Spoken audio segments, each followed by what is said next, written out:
안녕하세요. 채널 사우나 정덕현입니다. 생사우나 시간입니다. 조선구마사 얘기를 하려고 이렇게 좀 급하게 촬영을 하게 됐습니다. 조선구마사 이 논란의 개요는 대부분 다 아시죠? 이게 일단 드라마 자체가 좀 특이하긴 합니다. 왜냐하면 조선시대와 구마사라는 말이 사실은 잘 어울리지는 않잖아요. 우리가 많이 이제 최근 들어서 새로운 장르 개척들이 굉장히 많이 일어나고 있는데, 넷플릭스 오리지널로 들어가 있는 킹덤 같은 작품이 조선 좀비를 그려서 굉장히 호평을 받았기 때문에 그런 류의 작품이지 않을까 하고 조선 구마사를 전 생각을 했었죠.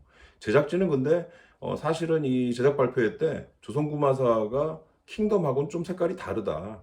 좀비도 있지만 좀비의 성격을 갖고 있는 부분도 있지만 동시에 약간 오컬트 장르라고 우리가 흔히 얘기하는 악령이 깃든 어떤 좀비 이렇게 들어가 있기 때문에 사실은 킹덤보다 더 셀 수도 있겠다라는 생각을 많이 했어요. 근데 뭐 여하튼 첫 회를 본 느낌은 어떠냐면, 일단 좀 문제가 많겠다. 예, 보면서도 굉장히 저건 너무 센데 어떻게 저런 얘기가 저렇게 들어가 있지 하는 그런 부분들이, 이게 우려 섞인 부분들이 실제로 많이 있었다는 거죠. 근데 실제 논란이 먼저 빡 터진 데는 어디서 먼저 터졌냐면, 이 드라마 안에서 그 세종이죠. 세종 이도가 이게 지금 그 궁 안에서 조선에서 지금 창궐 하고 있는 생시라고 해서, 생시라는 표현이 사실은 좀비겠죠. 살아있는 시체란 뜻이니까. 생시가 창궐해서 지금 막 일이 벌어지고 있는데 이걸 문제를 해결하기 위한 방법을 찾으러 변방으로 가는 거예요. 근데 그 변방에서 누굴 만나냐면 서역에서 온 사제를 만나는 거죠. 그 달시파켓이 그 사제 역할을 하더라고요.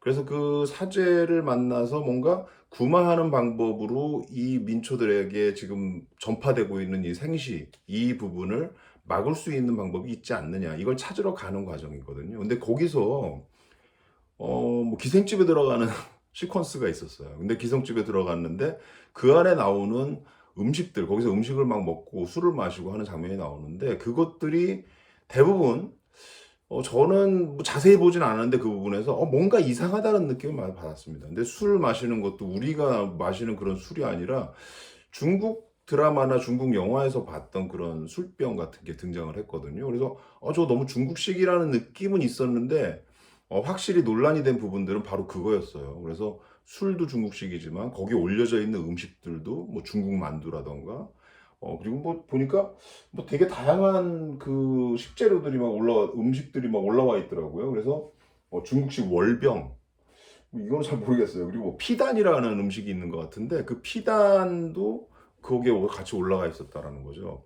문제는 뭐냐면 그게 중국이 아니라는 거예요. 거기 지역이 여기 드라마적 설정 안에서 중국이 아니라 조선이라는 공간이라는 거죠. 근데 그 조선 공간에 어떤 음식점에서 중국식의 음식들을 먹고 한다는 장면은 시청자들이 보기에는 이거 뭐야? 중국 드라마야? 이렇게 느낄 수 있는 부분들이 분명히 있는 거고, 최근에 그 빈센조 그 PPL 논란에서도 나온 부분이지만, 최근에 이제 중국에서의 벌이고 있는 전파 공정 때문에 굉장히 우리가 감정이 좀 예민해져 있는 부분이거든요. 그래서 뭔가 문화적인 부분들을 소개하거나 드라마에 담을 때 그것이 혹여나 뭔가 오해의 소지를 만들어서 전파 공정의 빌미가 되지 않을까 하는 부분들에 대한 우려 같은 게 있어요. 근데 그 불편함이 거기서 빡 터져 나온 거죠. 그래서 지금 이게 일파만파 커지면서 지금 뭐 국민청원까지 들어가 있고, 그 다음에 그게 끝이 아니에요. 이게 그 얘기가 일단 가장 크지만 그 다음 얘기로 또 중요한 문제가 뭐가 있냐면 역사 왜곡 논란이 들어가 있습니다. 진짜 조선 구마사 그러면 사실 역사하고 상관없는 것처럼 보이잖아요. 왜냐하면 어떻게 뭐 우리가 그 좀비 같은 존재가 등장을 하는데 이걸 역사라고 볼 수 있겠습니까? 근데 희한하게도 이 드라마는 굳이 왜 그러는지 이해가 안 가는데, 태종이라는 실제 인물, 이방원이죠. 실제 인물을 거기다가 역사적 인물을 그대로 썼다는 거예요, 실명을. 그리고 그 아들로서의 충녕대군, 양녕대군 이거 다 등장을 하거든요. 그래서 세종도 나오고 하는 거죠. 왜 굳이 그렇게 했을까 하는 생각이 들어요.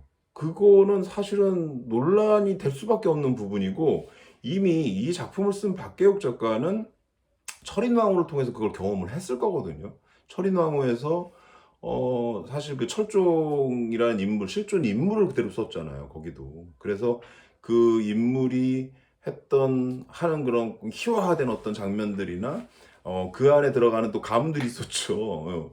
그 무슨 씨의 이제 종친회에서 그 내용을 보고서 지금 들고 일어나가지고 결국은 바꿨잖아요. 그 인물의, 무슨 성씨, 이 부분을 이제 약간 살짝 바꿔가지고, 그래서 드라마를 찍은 부분이 있었거든요. 그 다음에 철이 나오면서 제일 컸던 거는 뭐냐면 너무 과감한 표현이 있었는데, 과감하다는 얘기보다는 좀 제가 보기엔 개념이 좀 없었던 부분인 것 같은데, 아무리 표현을 한다고 하더라도 조선왕조실록을 찌라시에 비유해서 했던 대사가 있었는데 그게 완전히 큰 그러니까 파장을 일으켰거든요. 근데 그런 경험을 했다면 굳이 구마를 하고 좀비가 등장하는 이 드라마에 실존 인물들을 써서 논란을 만들 필요가 있었는가? 실제로 여기 드라마에 보면 이 태종이 이제 등장을 하는데 앞부분에 민초들을 이렇게 약간 환시를 보면서 민초들을 막 도륙하는 장면들이 막 나옵니다. 그러면서 이게 조선을 구하기 위한 것이었다라고 막 이렇게 설명이 되어 있는데 이 부분도 되게 세다는 생각이 들었어요. 아, 이것도 문제될 만한데 하는 생각이 들었거든요. 아니나 다를까요? 이시 종친회에서 지금 들고 일어났죠. 태종 후손들이 이게 결국 태종 우리 선조를 이렇게 그리나 이런 생각을 하게 됐다는 거예요. 이게 역사와 상관없는 허구라고 분명히 고지를 했음에도 불구하고 불편한 소지들을 만들 거를 다 알고 있으면서 굳이 왜 이렇게 쓰느냐는 거죠. 이거는 좀 문제가 있지 않냐. 왜? 그것도 작가가 한 번이 아니라 두 번에 걸쳐서 이전에 벌써 철인왕으로 그걸 한 번 겪었던 사람이 다시 또 그걸 쓴다는 거는 좀 문제가 있지 않냐 하는 생각을 하게 됩니다. 그래서 여기에 대해서 지금 굉장히 논란들이 많이 나오고 있어요. 저는 첫 회가 나오고 나서 바로 조기종영 얘기가 나오는 드라마는 이게 처음 아닌가 하는 생각이 듭니다. 그러니까 우리나라 드라마도요, 사실 저는 이런 드라마 시도 자체가 나쁘다고 생각하지는 않습니다.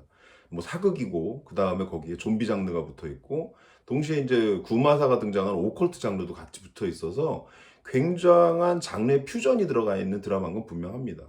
근데 사극이라면 특히 뭐 뭐든지 표현하는 데 있어서는 좀 자유롭게 다 할 수 있는 부분을 열어주는 건 맞겠죠. 근데 사극이라면 조심해야 될 부분들, 그러니까 예를 들면 실제 역사의 어떤 부분들을 건드리지 않는 선에서 자유롭게 뭔가 표현을 하는 이 부분이 좀 필요하지 않을까 하는 생각은 들거든요. 근데 그런 것들도 제대로 하지 못했고, 그 다음에 그 안에 사실은 이게 허구라고 하더라도 조선시대라는 시공간은 역시 빚지고 있는 거거든요. 그래서 조선시대라는 시공간에 대한 좀 철저한 디테일들, 고증, 이거는 또 필요한 부분이에요. 허구라고 해도.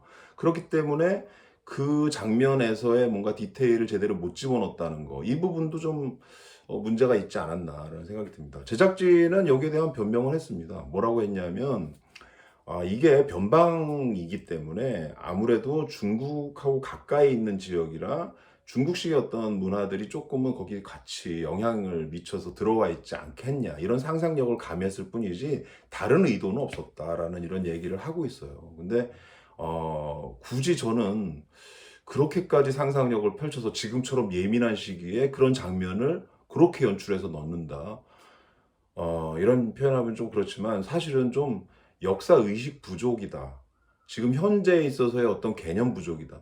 이런 얘기를 드릴 수밖에 없는 것 같아요. 그건 좀 아쉬운 일입니다. 왜냐하면 이런 시도를 저는 나쁘게 보지는 않거든요. 19금이고 그 안에 뭐 좀비들이 등장해서 진짜 목이 날아가고 하는 그런 과격한 장면들이 나오는데 그런 부분들이 문제가 된다는 게 아니에요. 그거보다는 역사를 대하는, 그러니까 역사 최소한 과거를 다룬다거나 조선시대를 다룬다고 한다면 역사를 대하는 어떤 자세, 기본적인 자세, 이런 것들이 좀 부재했다. 그 다음에 그걸 다루는 디테일에 있어서도 사실은 잘못했다. 그 다음에 전략적으로도 사실은 조금 잘못된 부분이 있지 않냐는 생각이 듭니다. 그리고 박계옥 작가는 왜 그렇게 무리하게 계속 했는지가 의아할 정도로 계속 전편에 걸쳐서 이번에도 실명을 쓰는, 역사적 인물의 실명을 쓰는 방식들을 계속 고집하고 있는지 지금도 사실 좀 이해가 안 가요.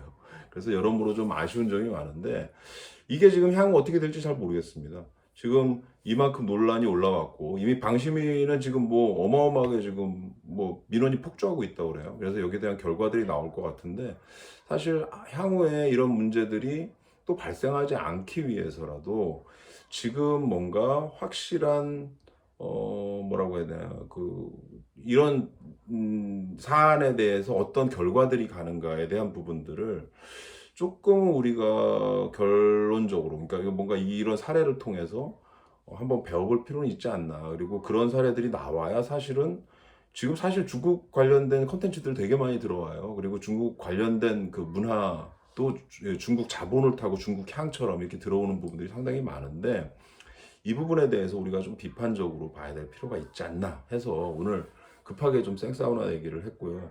그거 여담이지만 이게 하도 이러다 보니까 박계옥 작가가 지금 조선족 아니냐는 얘기까지 나오고 있어요.